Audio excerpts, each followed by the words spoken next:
کہ قرآن اور روح انسانی اور قرآن یہ گرائی ہیں، ایک سورس ہے ان کی، ایک جگہ سے آئے ہیں۔ روح بھی آئی ہے، بولے روح من امر ربی، یہ امر رب، قرآن یہ کلام رب، اس لیے ان میں اس قدر گہری مناسبت ہے کہ روح انسانی لپکتی ہے قرآن کی۔ بس اسی پر قیاس کیجئے کہ حق روح انسانی لپکتی ہے، اسے قبول کرنا چاہتی ہے، اس کی تصدیق کر فرض کیجئے کہ اور کوئی رکاوٹ نہیں تھی، اس میں کوئی تعصب نہیں تھا، اس میں کوئی حسد نہیں تھا، اس میں کوئی تکبر نہیں تھا۔ اگر تو تکبر ہوگا، حسد ہوگا تو قبول ہی نہیں کرے گا، تصدیق ہی نہیں کرے گا، جیسے ابو جہل نے نہیں کیا، جیسے اور جو سرداران قریش تھے انہوں نے نہیں، حق کو حق مان کر، جیسے کہ فرعون کے بارے میں آتا کہ انہوں نے انکار کیا آل فرعون نے اور فرعون نے، حالانکہ ان کے دلوں نے گواہی دے دی تھی کہ یہ حق ہے جو کچھ حضرت موسیٰ پیش کر، یا جیسے کہ علماء یہود کے بارے میں قرآن کہتا ہے یعرفونہ کما یعرفون ابناءہم، ایسے پہچانتے ہیں محمد کو صلی اللہ علیہ وسلم قرآن کو جیسے کہ اپنے بیٹوں کو پہچانتے ہیں، لیکن تکبر کی وجہ سے، حسد کی وجہ سے، تعصب کی وجہ سے انکار کیا تو وہ تو ہو گئے کافر۔ لیکن اب ہم ایک ایسے شخص کے بارے میں سوچ رہے ہیں جس میں یہ تکبر نہیں ہے،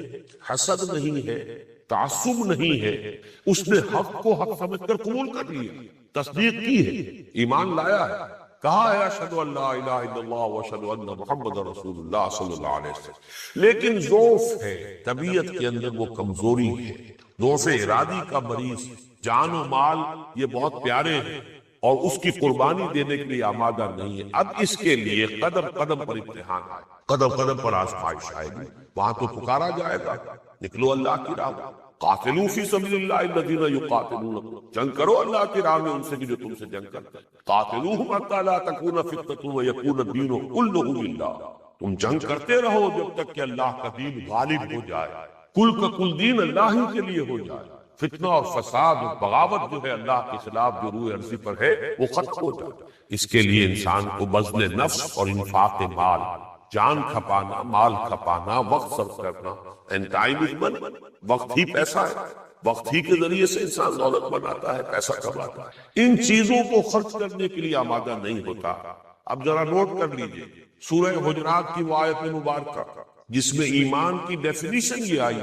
انما المؤمنون الذین آمنوا باللہ ورسولہ ثم لم یرتابوا وجاہدوا باموالہم وانفسہم فی سبیل اللہ اولئک هم الصادقون۔ مومن تو بس وہ ہے، صرف وہ ہے جو ایمان لائے اللہ پر، اس کے رسول پر، پھر شک میں ہرگز نہیں پڑے اور انہوں نے جہاد کیا اللہ کی راہ میں اور کھپا دیے اس میں اپنی جانیں بھی اور اپنے مال، صرف یہی لوگ سچے ہیں اپنے دعوی ایمان۔ یہی ذرا مضمون آگے کھلا تھا سورہ حج کے آخری رکوع میں، یا ایھا الذین آمنوا ارکعوا واسجدوا واعبدوا ربکم وافعلوا الخیر لعلکم تفلحون وجاہدوا فی اللہ حق جہاد۔ ایمان کے یہ تقاضے ہیں، درجہ بدرجہ، رکوع کرو، سجدہ کرو، ہم عقل اللہ کے بندے بن جاؤ، خیر میں، خیر کے کام میں اپنے آپ کو لگاؤ، اور سب سے بڑھ کر یہ چوٹی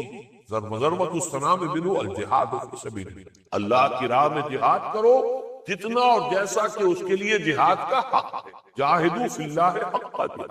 اور یہ مضمون پھر کھل کر جو آیا سورہ صف میں آ چکا ہے، یا ایھا الذین آمنوا هل ادلکم علی تجارۃ تنجیکم من عذاب الیم تؤمنون باللہ ورسولہ وتجاہدون فی سبیل اللہ باموالکم وانفسکم ذالکم خیر لکم ان کنتم تعلمون۔ اب یہ سارے مضامین جو تفصیل بیان ہو چکے ہیں، اب ایک ایسے شخص کی حالت پر ذرا غور کیجئے، اس کا تصور کیجئے کہ اسے ایمان بھی پیارا ہے، اچھا لگتا ہے دین، چاہتا ہے آخرت کی بھی فوز و فلاح جو ہے وہ بھی مطلوب ہے، مقصود ہے، لیکن تن من دھن بھی پیارا ہے، جان بھی پیاری، جس کو ہو جان و دل عزیز اس کی گلی میں جائے کیوں، اور تاب لاتے ہی بنے گی غالب۔ مرحلہ سخت ہے اور جان عزیز، یہ ہے وہ مرحلہ کہ جس میں جب انسان اس کو نوٹ کیجئے، جب تک تو کیفیت یہ رہے کہ جب پکارا گیا نہیں گئے، انفاق مال کے لیے ترغیب آئی، تجوری کا دروازہ نہیں کھلا، اپنی جیبوں کی طرف ہاتھ نہیں گیا، گویا کہ یہاں ایک کیفیت ایسی ہے کہ ایمان کی نفی ہو رہی ہے، لیکن اعتراف ہے کہ ہاں ہم سے خطا، تسلیم کیا جا رہا ہو کہ ہم سے غلطی، اس پر استغفار ہو، خود بھی اللہ سے معافی چاہے انسان، اور حضور کی خدمت میں بھی آ کر وہ عرض کرے کہ نبی میرے لیے استغفار کیجئے صلی اللہ علیہ وسلم۔ مجھ سے خطا ہوئی ہے، میں اعتراف کرتا۔ جب تک یہ اعتراف تقصیر موجود ہو، جب تک خطا کو انسان تسلیم کرتا رہے، اس وقت تک اس سے صرف ضعف ایمان کہا جائے گا، نفاق نہیں۔ اچھی طرح اس کو نوٹ کر لیجئے، یہیں سے آگے اب لائن جو ہے، جو بالکل لائن آف ڈیمارکیشن ہے ضعف ایمان اور نفاق کے مابین، یہیں سے وہ بات پاتے ہیں۔ جو کوتاہی ہے، ظاہر بات ہے، کمزور بھی اللہ ہی نے پیدا کی، اس میں بہرحال ہر طرح کا انسان، خدا پنج انگشت یکساں نہ کر، نہ ہر زن زنست ہو، نہ ہر مرد مرد، نہ ہر مرد جو مرد نظر آتا ہے وہ حقیقت میں مرد ہے، اور نہ عورت جو عورت نظر آتی ہے وہ حقیقت میں عورت ہے۔ اللہ نے سب کو برابر پیدا نہیں کیا ہے، اور جیسے کہ حدیث میں آیا ہے کہ المومن القوی خیر من المومن الضعیف، ایک قوی مومن جو ہے وہ اللہ کی نگاہ میں اس کا زیادہ رتبہ ہے، بہتر ہے وہ ایک کمزور مومن۔ لیکن مومن کمزور ہو سکتا ہے، اگر صحابہ کرام پر بھی عارضی طور پر ضعف ایمان کا حملہ ہو سکتا تھا تو تابعین کے رسل کون سے شک اور شبے کی گنجائش ہے؟ آپ کو معلوم ہے غزوہ تبوک کے موقع پر 3 صحابہ کے ساتھ جو معاملہ پیش آیا، حضرت کعب بن مالک نے صاف تسلیم کیا جب حضور غزوہ تبوک سے واپس آئے، صاف تسلیم کیا حضور کوئی عذر نہیں تھا میرے پاس۔ منافقین حاضر ہوئے، قسمیں کھائیں، اپنے آپ کو بچا لیا، لیکن انہوں نے صاف کہا کہ میرے پاس کوئی عذر نہیں، میں جتنا صحت مند ان دنوں تھا کبھی نہیں رہا زندگی بھر، جتنا غنی اس دور میں تھا کبھی نہیں رہا پوری زندگی، کوئی عذر نہیں تھا، نہ بیماری کا عذر، نہ افلاس کا عذر کہ میرے پاس سواری نہ ہو یا زاد راہ نہ ہو، بس یہ ہے کہ نفس نے مجھے دھوکہ دیا اور مجھے یہ پٹی پڑھائی کہ حضور تو 30,000 کے لشکر کو لے کر چلیں گے تو بڑی کم رفتار ہوگی، تم ذرا اور 2 دن اپنے گھر کے آرام کی لذت لے لو، بیوی بچوں میں رہو، ٹھنڈی چھاؤں میں رہو، لیکن یہ کہ پھر تم ذرا تیز اکیلے ہو گئے دوڑاتے ہوئے اپنی ناقہ کو کیا ملنا حضور کے ساتھ۔ ہر روز صبح ہو رہی ہے اور نفس یہی پٹی پڑھا رہا ہے، یہاں تک کہ اچانک ایک دن یہ خیال ہوا، انکشاف ہوا کہ اب تو چاہے کتنی ہی تیز رفتاری سے تم چلے جاؤ لیکن حضور سے نہیں مل سکتے۔ اعصاب ڈھیلے پڑ گئے تو ان کو سزا دی گئی، 50 دن کا مقاطعہ، ایسا سوشل بائیکاٹ کہ واقعہ یہ ہے کہ جس کی مثال شاید تاریخ میں نہ ملے، اور اس معاشرے کی پوری تصویر آتی ہے بڑی طویل احادیث میں سے جس میں نقشہ کھینچا گیا۔ تو اس طرح کی کوتاہی ایک مومن حقیقی سے، مومن جو واقعتاً حقیقی مومن کوتاہی ہو گئی، تو ضعف ایمان کا یہ حملہ عارضی طور پر ہو سکتا ہے، اور کچھ لوگ ایسے بھی ہو سکتے ہیں مریض طبع کہ ان پر یہ ضعف ایمان کی کیفیت مستقل طاری رہے، لیکن یہ کہ بہرحال اگر اعتراف ہے، جھوٹ نہیں ہے، جھوٹا بہانہ نہیں ہے، اعتراف تقصیر ہے، تو اس کو نفاق ہرگز نہیں کہا جائے گا، یہ صرف ضعف ایمان کی ایک کیفیت ہے، چاہے وہ عارضی ہو اور چاہے مستقل۔ لیکن اب یہ کہ انسان کے اندر ایک عزت نفس بھی ہے، یہ عزت نفس جب تک حدود کے اندر رہے بڑی قیمتی شے ہے، لیکن ایک حد سے جب یہ گزر جاتی ہے تو یہی انسان کو آمادہ کرتی ہے جھوٹی عزت نفس، کہ اب کب تک اپنی تقصیر کا اعتراف کرو گے، بار بار چکا ہے، کب تک جا کر کہو گے کہ مجھ سے کوتاہی ہوئی، آخر لوگوں کی نگاہوں میں گرتے ہو، تمہاری مقت کم ہوتی ہے، کچھ نہ کچھ تو توہین ہوتی ہی ہے،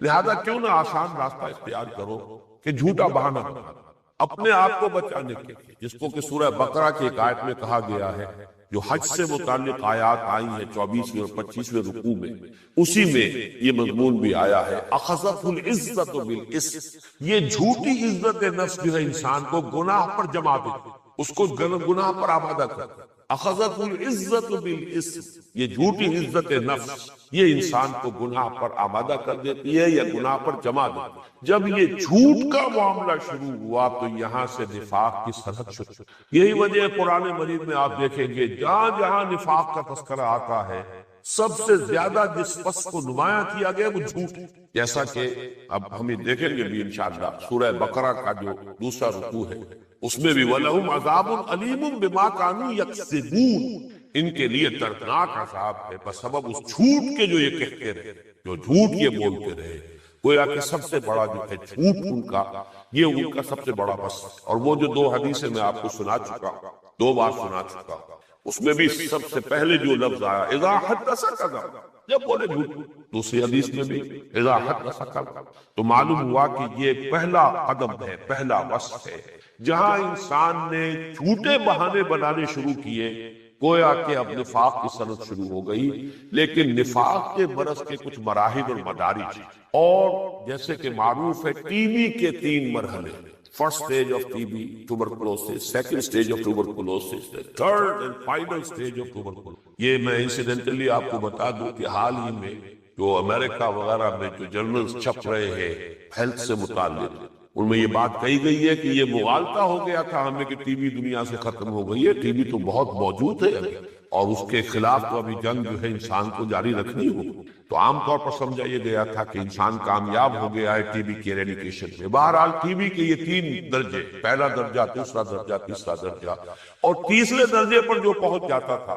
آج کل تو بہرحال اس کی ادویات بہت مؤثر بھی ہے، بہت لمبا علاج اگرچہ ہوتا ہے، لیکن یہ کہ میں اس زمانے کی بات کر رہا ہوں جبکہ میں طالب علم تھا، کہ تھرڈ سٹیج والا جو مریض ہوتا تھا ٹیوبرکلوسس کا، اس کے بارے میں نا امیدی ہوتی، اس کی صحت جو ہے، کامل صحت کی بحالی کا امکان اس دور میں معدوم تھا۔ اسی طریقے سے یہ تھرڈ سٹیج پر جب پہنچتی ہے تو یہ پوائنٹ آف نو ریٹرن ہے، یہ بیماری نفاق ہے۔ لیکن یہ کہ ان تینوں درجوں کو ذرا اچھے سے سمجھ لیجئے، جب تک صرف جھوٹے بہانے ہیں یہ پہلا درجہ، اس کے بعد ایک مرحلہ آتا ہے کہ انسان نے کئی مرتبہ جھوٹے بہانے بنائے، انسان دیکھتا ہے کہ کچھ لوگ زیر لب مسکرا رہے ہیں، گویا کہ اعتماد میرا اٹھ سکتا، ہر مرتبہ میں کوئی نہ کوئی بہانہ لے کر حاضر ہو جاتا ہوں، کوئی نہ کوئی عذر میرے پاس موجود ہوتا ہے۔ تو اب جیسے کہ لوگوں میں اعتماد کچھ ختم ہو رہا ہے، کچھ لوگ مسکراتے ہیں زیر لب، تو اب اس کی تلافی کرنے کے لیے آدمی جھوٹی قسم، اللہ گواہ ہے، خدا کی قسم جو بات میں کہہ رہا ہوں ٹھیک ہے، میرا یہ عذر ہے، یہ حقیقی عذر ہے، میں کوئی جھوٹا بہانہ نہیں بنا رہا ہوں، یہ کوئی عذر لنگ نہیں ہے۔ اب اس میں قسمیں کھانا، یہ جھوٹی قسمیں کھانا، یہ جو سورہ منافقون کی آیت نمبر 2 ہے، اتخذوا ایمانہم جنۃ فصدوا عن سبیل، انہوں نے اپنی قسموں کو اپنی ڈھالیں بنا لی اللہ کے راستے سے رکنے کے لیے۔ صدا یصد، یہ فعل لازم بھی ہے، فعل متعدی بھی ہے۔ صدا یصد کے معنی کسی راستے سے خود رک جانا اور کسی کو روکنا، یہ دونوں مفہوم ہیں۔ تو اللہ کے راستے سے، فصدوا عن سبیل اللہ، اللہ کے راستے سے، جہاد فی سبیل اللہ سے اپنے آپ کو روکنے کے لیے انہوں نے ڈھال بنا لیا ہے اپنی قسموں کو۔ خدا کی قسم یہ عذر ہے، یہ مجبوری ہے، یہ تکلیف ہے، بیوی گھر میں بیمار پڑی ہے، کچھ پتہ نہیں ہے کہ شاید اس کا جلدی انتقال ہو جائے، کوئی اور اس کا پرسان حال نہیں ہے، کوئی دیکھ بھال کرنے والا نہیں ہے، اب اس میں قسمیں کھا کر اپنے اس جو لاس، جو کانفیڈنس ہے، جو ان کا اعتماد جو ہے ختم ہو چکا تھا، اسے بحال کرنے کی کوشش، یہ دوسری سٹیج ہے۔ تیسری سٹیج وہ ہے third stage of TB be کے کورسپونڈنگ نفاق کی، وہ تیسری سطح جو ہے، تیسرا درجہ یہ ہے کہ اب شدید قسم کی دشمنی اہل ایمان سے پیدا ہو جاتی ہے، بالخصوص قیادت، قائد۔ اس کو بھی نفسیاتی طور پر اچھی طرح سمجھ لینا چاہیے، یہ باتیں دو اور دو چار کی طرح واضح ہو جانی چاہیے کہ ایک انسان یہ دیکھتا ہے جب بھی کوئی تقاضا آیا، کچھ لوگ ہیں کہ فوراً جو ہے لبیک کہتے ہیں، نکل پڑتے ہیں، دائیں بائیں کچھ دیکھتے ہی نہیں، کوئی مصلحت ان کے آڑے نہیں آتی۔ اب اس پر انہیں سخت جو ہے تیس آتا ہے کہ ان کی وجہ سے ہماری مستری یا ہماری کمزوری یہ نمایاں ہو۔ اگر سب لوگ بیٹھے رہے تو سب برابر ہے، کوئی بھی نہ اٹھے، کچھ لوگ اٹھے اور نکل کھڑے ہوئے، اب معلوم ہوا کہ جو رہ گئے ہیں ان کے اعتبار سے ایک نیگیٹو تھنکنگ تو لازماً پیدا ہوگی،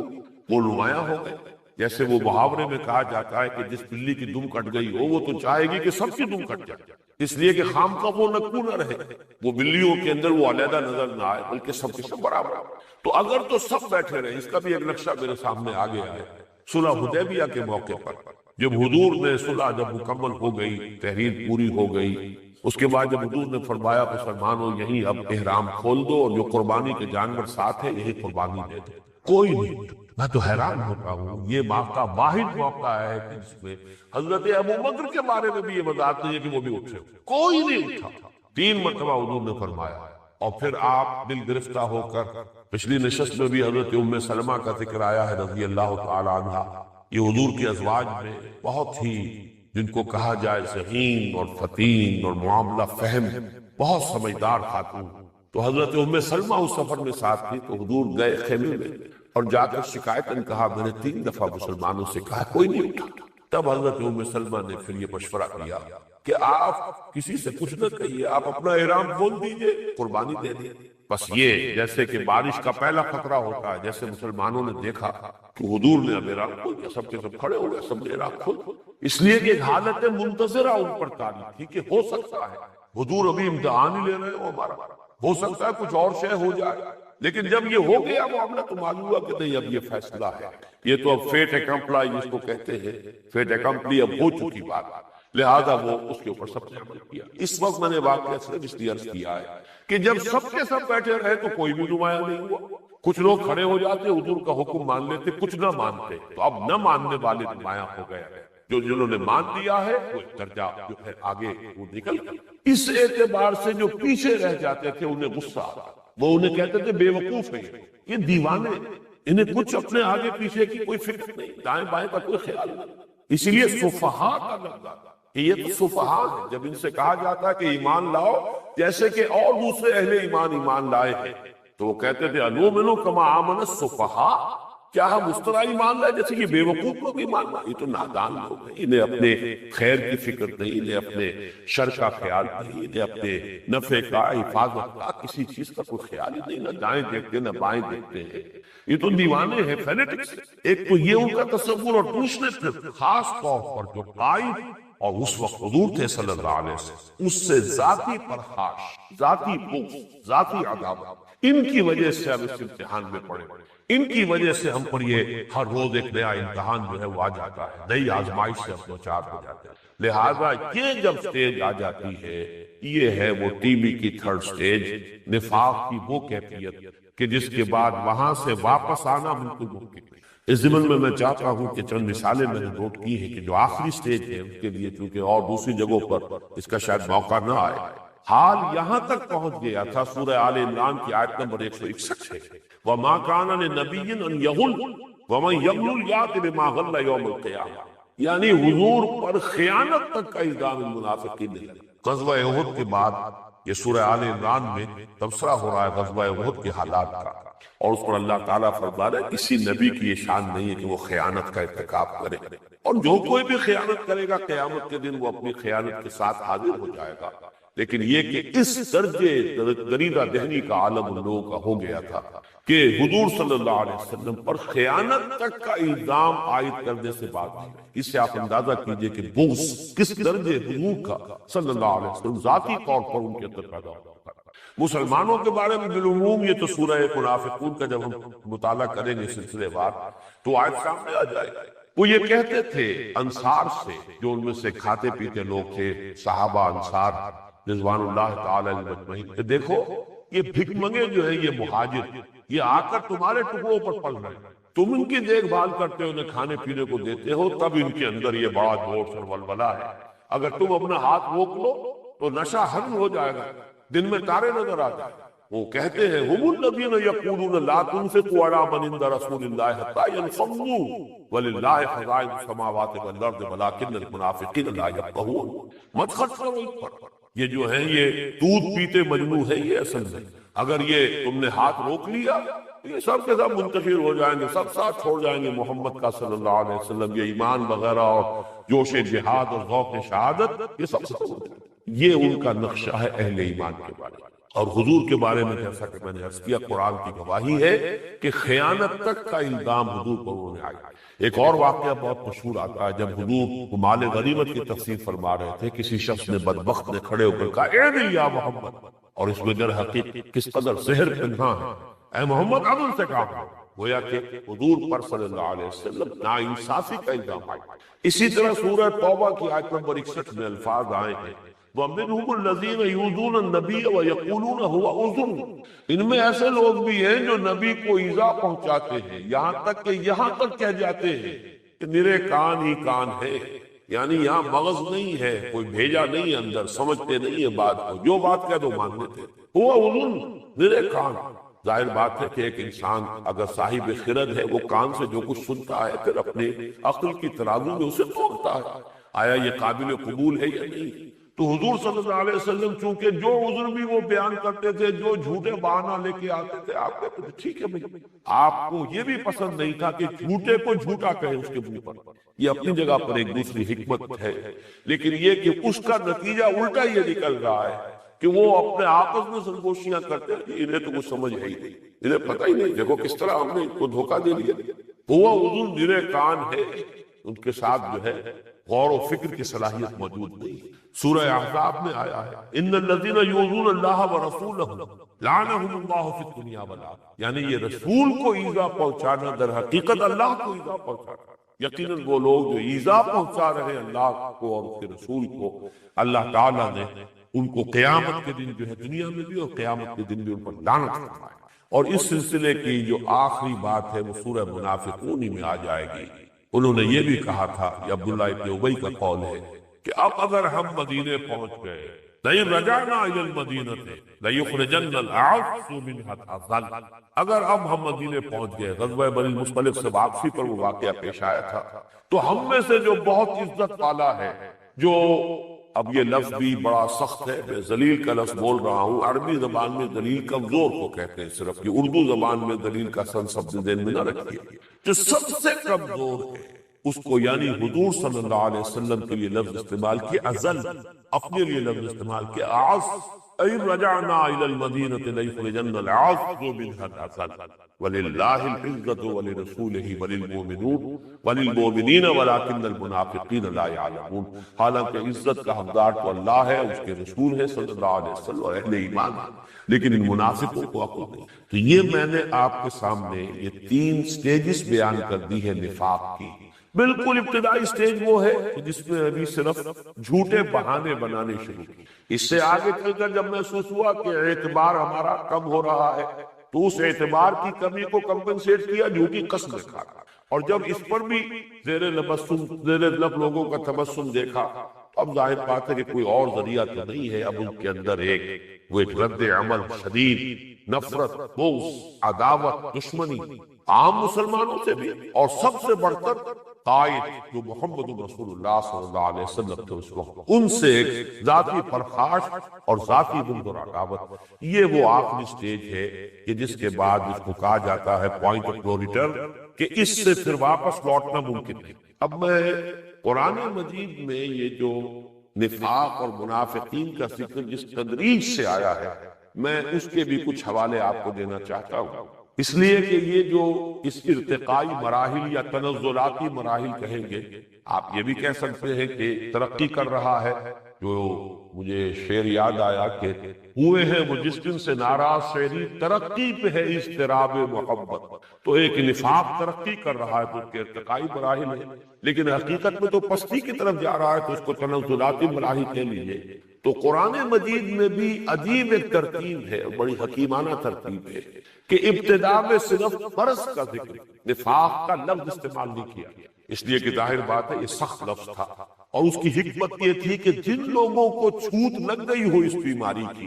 وہ متنبہ ہو جائے، وہ اپنے علاج کی جانب توجہ کرے، اس سے بچنے کی کوشش کرے، اس کے ازالے کی، اس کے مداوا کی فکر کرے، لیکن رفتہ رفتہ پھر لفظ نفاق جو ہے وہ استعمال ہوا ہے، تو وہ میں تدریج آپ کے سامنے رکھ رہا ہوں۔ چنانچہ جو مکی صورتوں میں لفظ برس آیا ہے 2 مقامات پر آیا، سورہ مدثر، بڑی طویل آیت ہے سورہ مدثر کے درمیان میں، کہ جہاں یہ کہا گیا تھا کہ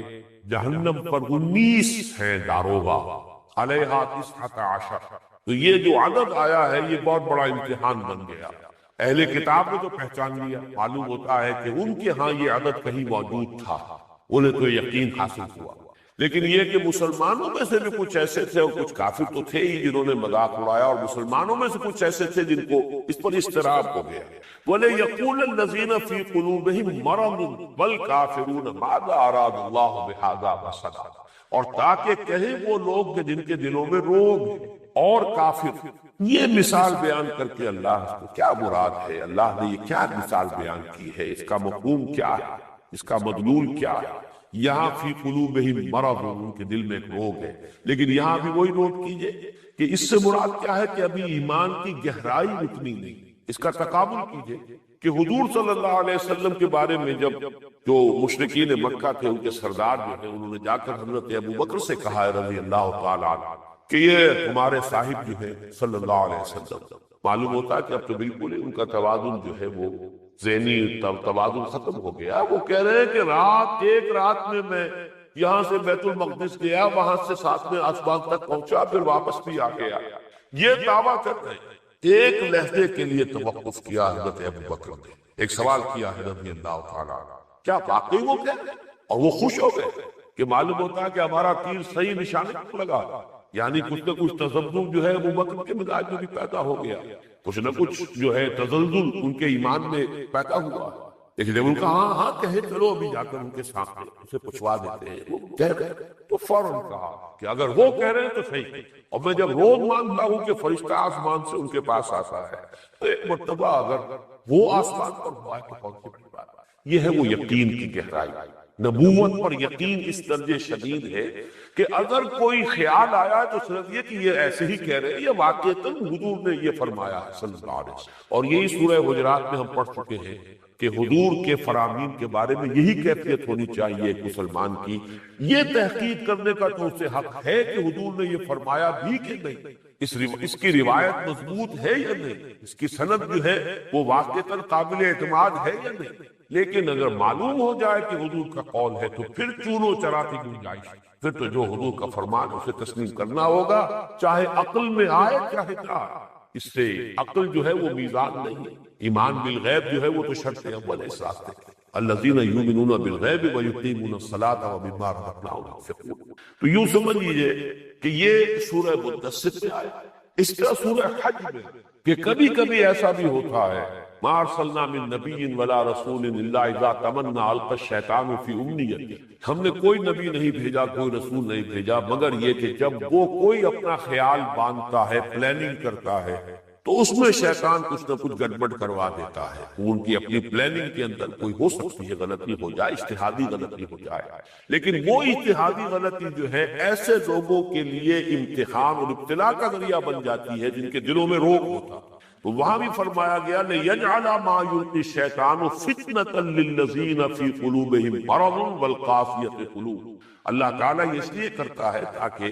وہ کھرے کو کھوٹے سے ممیز کر دے کہ جن کے دلوں میں کوئی روگ ہے وہ نمایاں ہو جائیں اور اس فتنے سے متاثر ہو جائیں۔ یہ در حقیقت اللہ تعالیٰ کی حکمت ہے۔ ان دونوں آیتوں کو نوٹ کیجئے گا تو یہ در حقیقت علمی فتنہ ہے، علمی امتحان ہے کہ کوئی حضور صلی اللہ علیہ وسلم کے اجتہاد سے متعلق کوئی مغالطہ ہو گیا، کوئی ذہن کے اندر وسوسہ پیدا ہو گیا، یا یہ ہے کہ قرآن مجید میں جو لفظ آ گیا ہے علیہ 19 اس کے بارے میں کوئی دغدغہ اور کوئی وسوسہ دل میں پیدا ہو گیا۔ مکی صورتوں میں ایک مقام جو ہے وہ سورہ عنکبوت کا ابتدائی رکوع ہے، اس پر تفصیلی گفتگو تو خیر بعد میں ہوگی، لیکن اسے نوٹ کر لیجئے یہاں پر کہ عملی ابتلاء والا مسئلہ جو ہے اس کے ضمن میں بھی مکی صورتوں میں نفاق کا ذکر ہوا ہے۔ الف لام میم احسب الناس ان یترکوا ان یقولوا آمنا وهم لا یفتنون وَلَقَدْ فَتَنَّا الَّذِينَ مِن قَبْلِهِمْ فَلَيَعْلَمَنَّ اللَّهُ الَّذِينَ صَدَقُوا وَلَيَعْلَمَنَّ الْكَاذِبِينَ۔ یہ تو پہلی 3 آیتیں ہیں، اور پھر 11ویں آیت ہے وَلَيَعْلَمَنَّ اللَّهُ الَّذِينَ آمَنُوا وَلَيَعْلَمَنَّ الْمُنَافِقِينَ۔ یہ در حقیقت نفاق کا لفظ پورے مکی قرآن میں صرف اس جگہ ہے۔ یہ آپ نے بارہا جو میں نے عرض کیا ہے یقیناً آپ نے نوٹ کیا ہوگا کہ 2/3 قرآن مکی قرآن، 2/3 کے قریب قرآن مجید مکی صورتوں پر مشتمل ہے۔ مکی صورتوں میں صرف یہ ایک مقام ہے جہاں لفظ نفاق آیا، اور یہاں وہ امتحان اور ابتلاء اور آزمائش کہ جب اہل ایمان کو ستایا جا رہا تھا، پرسیکیوشن ہو رہی تھی، فزیکل پرسیکیوشن، مارا جا رہا ہے، پیٹا جا رہا ہے، دہتے ہوئے انگاروں پر لٹایا جا رہا ہے، گردن میں رسی ڈال کر کھینچا جا رہا ہے، اس وقت کچھ لوگوں کے دل میں اگر کچھ عظیمت کے اندر کوئی کمی کا احساس ہوا، کچھ گھبراہٹ پیدا ہوئی، کوئی ان کے طرز عمل سے احساس ہوا کہ جیسے کہ ان کی ہمت کو جواب دے رہی ہو، تو اس پر گرفت کی گئی۔ الف لام میم حسب الناس ان یترکوا ان یقولوا آمنا وهم لا یفتنون۔ کیا لوگوں نے یہ سمجھا تھا کہ وہ صرف یہ کہنے پر چھوڑ دیے جائیں گے، چھوٹ جائیں گے کہ ہم ایمان لے آئے اور انہیں آزمایا نہ جائے گا؟ وَلَقَدْ فَتَنَّا الَّذِينَ مِن قَبْلِهِمْ، اور ہم نے تو ہمیشہ آزمایا جو بھی اس کوچے میں آیا، جس نے بھی ایمان کا دعویٰ کیا، جو بھی ان سے پہلے تھے، ہم نے سب کو آزمایا، جانچا ہے، پرکھا ہے، ابتلاء اور آزمائشوں سے گزارا۔ کس لیے فَلَيَعْلَمَنَّ اللَّهُ الَّذِينَ صَدَقُوا وَلَيَعْلَمَنَّ الْكَاذِبِينَ، اور اللہ جان کر رہے گا، واضح کر دے گا، مبرہن کر دے گا کہ کون ہے جو سچے ہیں دعوی ایمان میں اور کون ہے جو جھوٹ موٹ کے مدعی ایمان ہے۔ اب یہاں پہ الذین صدقوا اور الکاذبین کو واضح کیا ہے، ذرا آگے چل کر 8 آیتوں کے بعد 11ویں آیت میں وَلَيَعْلَمَنَّ اللَّهُ الَّذِينَ آمَنُوا وَلَيَعْلَمَنَّ الْمُنَافِقِينَ، اللہ تو کھول کر رکھ دے گا کون حقیقتاً مومن ہے اور کون منافق ہے۔ تو یہ ہے مکی صورتوں میں ابتدا میں مرض کا ذکر، فی قلوبہم مرض، اور پھر یہ کہ سورہ عنکبوت کے اندر ہم یہ دیکھتے ہیں کہ یہاں یہ منافق کا لفظ بھی واضح طور پر آ گیا ہے، اور یہ عملی ابتلا، مسائل، مشکلات، ابتلا، آزمائش، پرسیکیوشن، تشدد پر اگر طبیعت میں ذرا بھی گھبراہٹ پیدا ہوئی ہو، پائے ثبات میں، پائے استقامت میں ذرا سی لغزش بھی آئی ہو، تو اس پر بھی متوجہ کیا جا رہا ہے کہ دیکھنا ہوشیار کے رہبر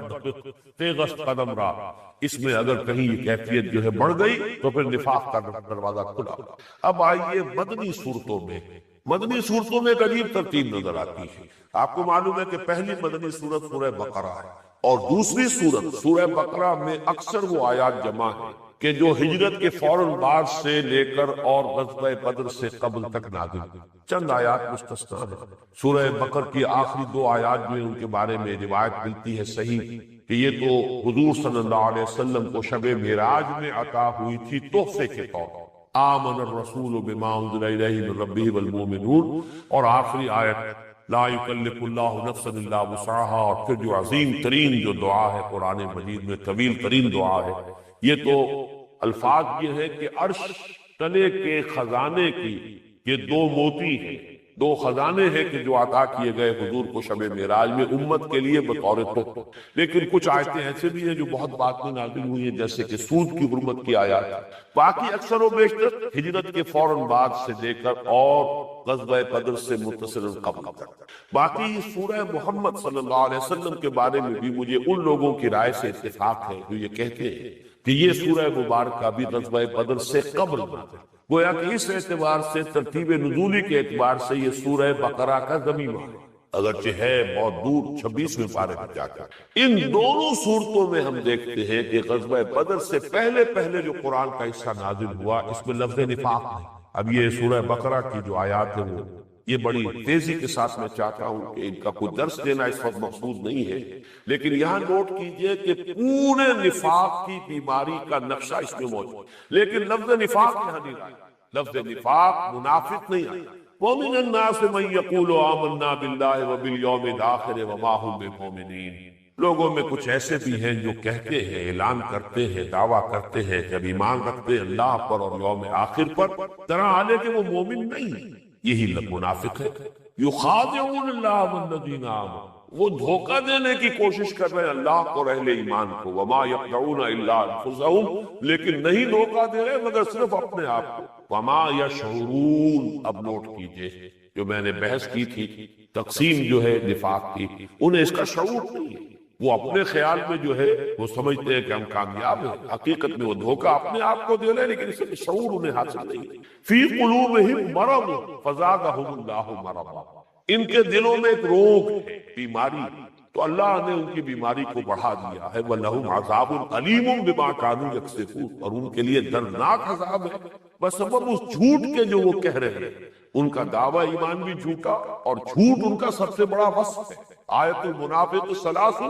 اذا حدث کذب، معلوم ہوا کہ سب سے بڑا وصف بھی یہی ہے، اور ان کا دعویٰ ایمان بھی جھوٹا ہے۔ وَإِذَا قِيلَ لَهُمْ لَا تُفْسِدُوا فِي الْأَرْضِ، اور جب ان سے کہا جاتا ہے زمین میں فساد نہ مچاؤ،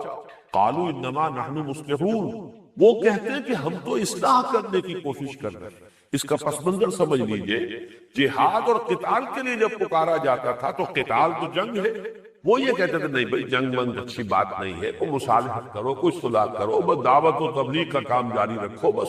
یہ آگے کے مراحل جو ہے خامخواہ خونریزی جو ہے، خون آشامی، یہ کوئی اچھی بات تو نہیں ہے۔ تو وہ اپنے آپ کو بچانے کے لیے تلقین کر رہے تھے کہ ہم تو مصالحت چاہتے ہیں، کہ فساد اور جنگ اور خونریزی اور خون آشامی یہ تو تمہارے سامنے ہے، تم اس کو اختیار کر رہے، ہم تو اصلاح چاہتے ہیں، مصالحت چاہتے ہیں، ہم تو صلح چاہتے ہیں۔ تو یہ ہے ان کا در حقیقت وہ اس قول کا پس منظر۔ وَإِذَا قِيلَ لَهُمْ لَا تُفْسِدُوا فِي الْأَرْضِ، یہاں فساد سے مراد کیا ہے کہ تم ایمان لائے ہو، اسلام لائے ہو، محمد کو صلی اللہ علیہ وسلم اللہ کا رسول مانا ہے، اب ان کا ہر حکم مانو، جہاں پکارا جائے ہاتھ اٹھاؤ۔ اگر تم مان کر اور ان کو تسلیم کر کے اللہ کا رسول یا ان کے ہاتھ پر بیعت کرنے کے باوجود ان کے حکم سے سرکابی کرتے ہو تو یہ فساد ہے۔ یہی تو در حقیقت اس پورے نظم کو درہم برہم کرنے کا جو ہے یہ اس کا حاصل ہوگا۔ لہذا ان سے کہا جاتا ہے فساد نہ مچاؤ، وہ کہتے ہیں ہم تو مصلحین ہیں۔ الا انہم هم المفسدون ولکن لا یشعرون، پھر دیکھیں لفظ شعور آ گیا، آگاہ ہو جاؤ کہ وہی مفسد، اس لیے کہ یہ جہاد اور قتال اس لیے ہے تاکہ یہ فساد سارا ختم ہو جائے، اللہ کا دین غالب ہو، وہ ہے عدل کا نظام، یہ سارا فساد ختم ہو جائے گا اگر اللہ کے دین کا غلبہ ہو جائے، اس کے لیے جد و جہد ہو رہی ہے۔ تو در حقیقت تم فساد مچا رہے ہو لیکن تمہیں اس کا شعور نہیں۔ وَإِذَا قِيلَ لَهُمْ آمِنُوا كَمَا آمَنَ النَّاسُ قَالُوا أَنُؤْمِنُ كَمَا آمَنَ السُّفَهَاءُ، جب ان سے کہا جاتا ہے کہ ایمان لاؤ جیسے کہ دوسرے لوگ ایمان لائے، دیکھتے نہیں ابو بکر کو، عمر کو، عثمان کو، علی کو، عبد الرحمن ابن عوف کو، یہ تمام صحابہ جس طرح وہ ایمان لائے ہیں، جس طرح وہ سمعنا واطعنا ہر وقت حاضر ہے، واپس نہیں پھیرا کوئی فرمان جنو کا، اور تنہا نہیں لوٹی کوئی آواز جرس کی، خیریت جان راحت تن صحت داماں سب بھول گئی مصلحت اہل حبس کی۔ یہ ہے طرز عمل جو مومنین صادقین ہیں، ان کا اختیار کرو، ان کا اتباع کرو۔ وہ کہتے ہیں انؤمن کما آمن السفہاء، کیا ہم ایمان لائیں ان بے وقوفوں کے معنی؟ یہ تو سفیہ ہے، ناسمجھ ہے، بے وقوف ہے، انہیں اپنے نفع نقصان کی فکر نہیں ہے، آگے پیچھے کا کوئی خیال نہیں ہے، دائیں بائیں کی فکر نہیں کرتے، ہر وقت جان ہتھیلی پر لیے پھر رہے ہیں، نہ انہیں اپنے اولاد کے مستقبل کی فکر ہے، ان کو کسی چیز کے بارے میں جو ہے کوئی خیال ہے۔ تو یہ ہے بے وقوف۔ انؤمن کما آمن السفہاء الا انہم هم السفہاء ولکن لا یعلمون، آگاہ ہو جاؤ، اصل احمق یہ ہے، اصل بے وقوف یہ ہے، لیکن یہ کہ یہ علم نہیں رکھتے۔ اگر ان کو علم ہوتا حقیقی اور یہ جانتے کہ اصل زندگی آخرت کی زندگی ہے تو پھر یہ کہ یہی سارا مسئلہ ہی بہت بڑا نفع کا سودا نظر آتا۔ ذالک هو الفوز العظیم، پھر انہیں محسوس ہوتا کہ تن من دھن سب کچھ لگا دینا یہی سب سے بڑی کامیابی۔ تو بچا بچا کے نہ رکھ اسے، تیرا آئینہ ہے وہ آئینہ، کہ شکستہ ہو تو عزیز کر ہے نگاہ آئینہ ساز۔ اصل میں اس حقیقت کو یہ نہیں جانتے، ولیکن لا یعلمون۔ وَإِذَا لَقُوا الَّذِينَ آمَنُوا قَالُوا آمَنَّا وَإِذَا خَلَوْا إِلَىٰ شَيَاطِينِهِمْ قَالُوا إِنَّا مَعَكُمْ إِنَّمَا نَحْنُ مُسْتَهْزِئُونَ۔ یہ ہے ان کا دو رخا کردار جو ہم نے نفقن اور نافقا کی بحث سے جو نتیجہ اخذ کیا تھا، دو رخا پن، ذو الوجہین،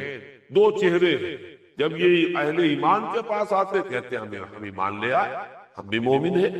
اور جب یہ خلوت میں ہوتے ہیں اپنے شیطانوں کے پاس، وَإِذَا خَلَوْا إِلَىٰ شَيَاطِینِهِمْ، اپنے سرداروں اور ریٹوں کے پاس، چاہے وہ اہل کتاب کے علماء تھے یا ان کے سردار تھے، قَالُوا إِنَّا مَعَكُمْ إِنَّمَا نَحْنُ مُسْتَهْزِئُونَ، وہاں یہ یقین دلاتے ہیں ہم آپ کے ساتھ ہیں، آپ خیال نہ کیجیے، ہم آپ کو چھوڑ کر نہیں گئے ہیں، یہ تو ہم ذرا مذاق مسلمانوں کو بنا رہے ہیں، محمد سے مذاق کر رہے ہیں صلی اللہ علیہ وسلم۔ انما نحن مستہزئون اللہ یستہزئ بہم ویمدہم فی طغیانہم یعمہون، اللہ ان سے مذاق کر رہا ہے، اصل میں تو وہ اللہ کے مذاق کا ہدف بن گئے، اور انہیں اللہ تعالیٰ ڈھیل دے رہا ہے، ان کی رسی کو جو ہے ڈھیلا کر رہا ہے تاکہ وہ اپنی سرکشی کے اندر آگے بڑھتے چلے، اندھے بہرے ہو کر اور آگے سے آگے چلے۔ اولئک الذین اشتروا الضلالۃ بالہدی فما ربحت تجارتہم وما کانوا مہتدین، یہ وہ لوگ ہیں جنہوں نے ہدایت کے عوض گمراہی خریدی۔ ان کی بدبختی کا تصور